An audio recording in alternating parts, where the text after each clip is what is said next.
is the former Asia-Pacific bureau chief of Forbes magazine. He now publishes weekly articles at benjaminfulford.net. He has incredible language skills. He speaks English, Japanese, French, Spanish, Italian. Am I missing one?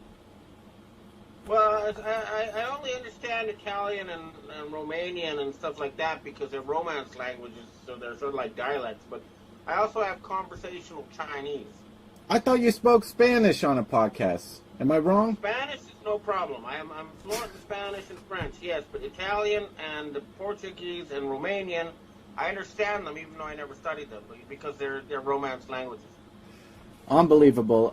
Join in the Highway Diary podcast for the 7th time. It's Ben Fulford. You know, on a personal note, Ben has upgraded my ability to see the good guys and the bad guys, where the battle lines are between the predator class and the useless eaters. You got solutions. Well, that's, I got involved originally because, I wanted to convince the Japanese to use the $7 trillion they earned by exporting cars and TVs to the rest of the world to fix the planet up. And then they told me they couldn't because they were slave people and so were the people in the West. And so I found myself in a war against this ruling class of, it's an ancient cult of human slavers whose origins trace back to Babylonia. I don't know if you know this about me, Ben. I'm like a crow. I find little shiny objects, kind of like a silver dollar on a cobblestone street, I find pieces of conflicting information and they stick out to me. Sometimes you report things sometimes that are sort of idealistic. You've mentioned the end of the Khazarian mafia many times over. We're talking about something that's been going on for thousands of years, and it's sort of like when you're in the Soviet Union during the collapse of the communism. It wasn't an overnight event, It was spread out over many years. We're seeing the same sort of process now, but anybody can tell that we're watching a systems collapse. It's not, at this point, it's undeniable. You reported something November 9, 2020. In your report, you say, at the same time, Western secret society sources say Marine Corps intelligence, Robert David Steele is being considered for president, soon to be founded, of the United States of North America. But I've been watching all of Robert David Steele's coverage, and he hasn't said anything about that. What do you say to that? Okay, it was the Knights of Malta and these other knightly orders that proposed Mr. Steele as the president of the United States of North and South America. It wasn't me. And Mr. Steele, when I asked him, he said he would be interested in doing that with Cynthia McKinney as vice president.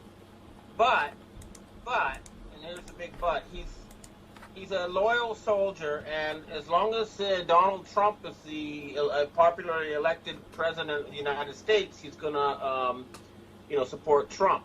So this is only something he'll do when he actually sees the United States collapse, which it hasn't fully done yet. This is what Robert David Steele has said about the 2020 election.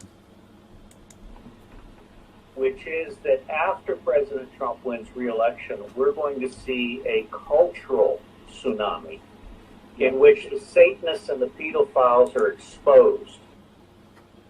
So that's what he's saying. He's saying Trump's going to win. They're going to get exposed. The deep cabal. Do you agree with this? I'm not sure. The jury's out because I get conflicting information.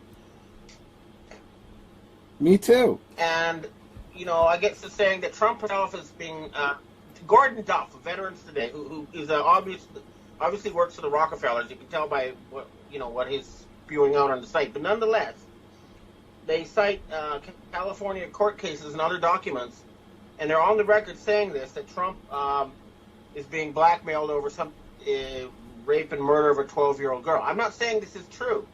What I'm saying is that there are public accusations of this, and if by some chance they happen to be true, then at that point the U.S. military will have to consider a non-Trump and non-Biden alternative. I'm not saying it's true, but I'm saying that that information is out there, and so the jury's still out. We'll see. We'll know between now and January 20th, I think. This is what Sidney Powell said, Trump's lawyer said about the situation. You're saying that, listen, if you call us out on it, we have this other blackmail material? That's what you're saying? What I'm saying is that these allegations are out there, and, you know, my understanding is that Trump was the designated loser in 2016, and they would have only let him run if they had some sort of blackmail material against him, because that's how it works, you know. And the Gnostic Illuminati, who are fighting against the bloodlines, are, you know, said, we're going to go with Trump anyway because it's certainly better than Hillary, you know. And so they went with him. Not sure exactly where it was going to lead. That's my understanding of the situation. But if the American people voted for Trump, then the will of the American people has to be obeyed, and people have to rally around Trump, unless and until a situation where, you know, Trump does something that doesn't make sense, you know. That's why people like Mr. Steele say we've got to deal with the current president. He's our, you know, he's the commander-in-chief. We've got to rally around him until and if he becomes incapacitated, you know, either replaced by a body double or acting in ways that don't make sense. Otherwise, that's what I'm hearing. It's going to be Trump. I read a really alarming document that was a DNC think tank called the Transition Integrity Project, or TIP. And they did several war games as far as if Trump gets the Electoral College but not the popular, if Biden gets the Electoral College but the popular, and all these different war games. And during the exercises, the winning the narrative emerged as potentially decisive factor. Either side can expand or contract the margin of contestation if they succeed in sustainably changing how the decision makers and the public view the facts. That is why they have weaponized social media. And I don't know if you've been on any social media, but all social media does is, you know, the Sidney Powell clip, I got it 2 days ago, then they deleted it from YouTube. So thank God I ripped that clip before it was deleted, but now all the big tech is all united. What do you say to that? Yeah, I mean, look, there was evidence out there that Mark Zuckerberg, who is a grandson of David Rockefeller, used 5 different foundations to funnel $500 million through 10 different so-called non-profit organizations to help finance the election. That's out there in the public now. And I've always said that the Rockefellers and these families, they control the Fortune 500 companies through foundations. I've been saying this for years, and here we have a public example. So it's the families that own the Fortune 500 companies that have to be dealt with if this is going to be a victory for the American people. You know, I want to point out some things. Now, you know, you say there's a fog of war. Now, I want to say several times in the past you've claimed that it was the Babylonian debt slave system is collapsing. You said that December 7, 2008. May 12, 2010, you wrote a new dollar to replace the U.S. dollar is going to be introduced May 11th. So May 2010. March 2015. There are now many undeniable signs that a historic black swan event is imminent. You know, now November 9, 2020, the ongoing U.S. presidential election is a coup. So every sort of 5 years, you know, and some of my previous guests have been saying, this guy's disinfo. And I'm not sure about that, because I think that there's a war going on, right? All right, look, first of all, you got to remember that as a reporter, I report what people tell me. So if, for example, if I'm doing a story about a divorce, I give a he said, she said, right? There's contradictions. I just have to list what both sides are saying, and let the readers or the listeners decide. But in terms of what people have told me, there was a proposal to replace the dollar, for example, with an Amero. That was out there. And then some American financial types showed up in China with pallets of these shiny Ameros and basically said they wanted to cut their debt in half by having one Amero, $1 worth two Ameros. And the Chinese told them where to stick it, you know. Mm-hmm. And the thing is that there is a financial system out there already that has been revamped, and it's not controlled by the Americans, and it's quite functional outside of the United States. For example, I go to a local ATM at a convenience store here, and I can use Bitcoin or whatever. You know, it's all there, but it's not in the U.S. because they're still holding out. So you have a very different perspective inside the United States, but there has been a changing of the tide. There's no doubt about it.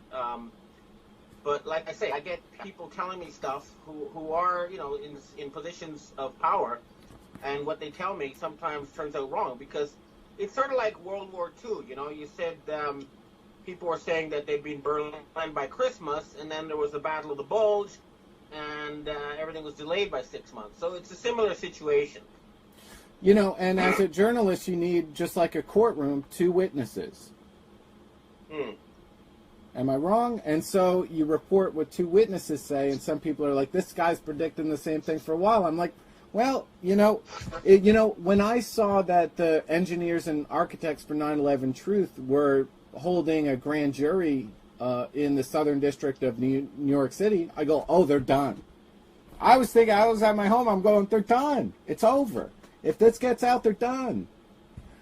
But as we saw, the Supreme Court has been playing really interesting games. I just watched a 4-hour interview with the architects and engineers, and they're like, well, yeah, so they said they would have the investigation. We don't have a date yet, 2 years later. Ugh. Yeah, well, that's why I said at the end of the day, this is going to have to be settled by men with, it's not going to happen by asking them politely or going through their rigged court systems. That's an unfortunate truth that we're all encountering now.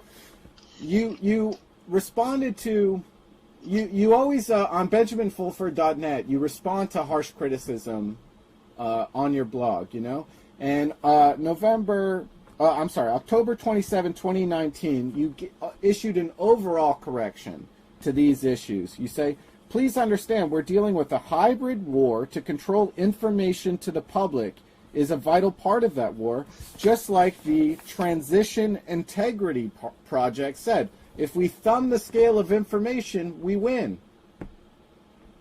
It's not just information. It's also money, okay? And here's the thing that, let's forget about, for example, all these historical bonds that the United States issued that they can't pay for, dating back to World War II. Let's leave all that historical debt aside. If we just talk about current trade patterns, current, ships full of stuff crossing oceans and, bringing things to the Americans, that can be brought to a stop by the families that control commerce. And, that's what they did in February of this year. All the ships stopped going from Asia to the U.S. West Coast, and things were getting so dire that they were starting to get shortages, and Walmart was getting ready to start selling secondhand goods. And then suddenly in August, the ports are filled to overflowing with stuff from China, right? And I asked the Dragon family what's going on, and they said, well, we got some real estate. And they said that they offered, Australia and New Zealand and ASEAN and Japan to the Asians, and that's why they started sending stuff again. And And of course, the people in Japan and Australia and stuff were never consulted. But these are the sort of aspects of this war that aren't out there enough, that people don't understand, that the actual current flow of commerce and money is controlled by small groups of families, and these are mainly either Asian royalty or European royalty, and then some American nouveau riches like the Rockefellers. That's the level where not enough looking at what's in the corporate media, which is owned and controlled by these families. So unless you're fighting at that level, you're not going to win.